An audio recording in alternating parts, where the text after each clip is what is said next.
Bagamat kilala ang Bermuda Triangle sa mga kwentong kababalaghan, isang Pinoy videographer at host ang pumunta roon. Imbis na nakakatakot na lugar, isang paraiso ang kanyang natagpuan. Pero ang paraisong ito, unti-unti na raw sinisira ng lumalalang plastic pollution. My News to Go, si Mav Gonzalez.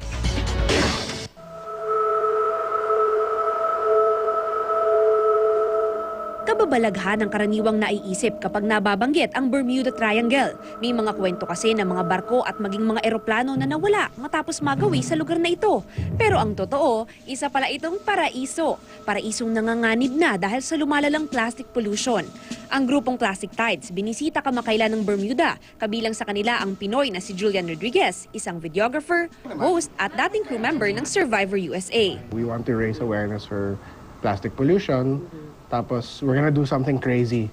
We're gonna go around the whole island of Bermuda on stand-up paddleboards. Tapos, gagawa tayo ng documentary.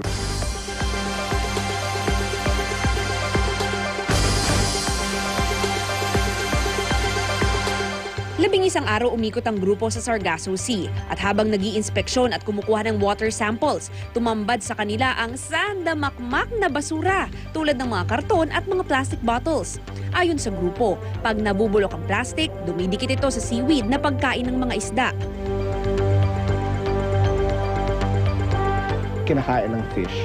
Tapos pag kinakain ng fish yung plastic or they breathe it in, it goes into their bloodstream as little tiny pieces of plastic that we also end up ingesting because we eat the fish. Plastic releases of carcinogens, which is definitely not suitable for the human body. Pero kung nangangamba na sila para sa Bermuda, mas natatakot ang grupo para sa Pilipinas. Ang ganda ng Bermuda, may trash sila sa tubig, pero it's nothing compared to what we have in the Philippines. Masama na talaga sa atin dito.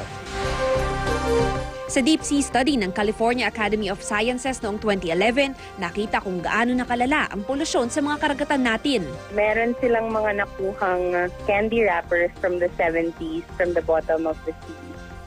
So that just shows na wala tayong masyadong nagagawa or ginagawa ever since para malinis yung karagatan natin. Kaya sa susunod na taon, balak nila Julian na magsagawa rin ng ekspedisyon dito sa Pilipinas. It wasn't only just about the research for us.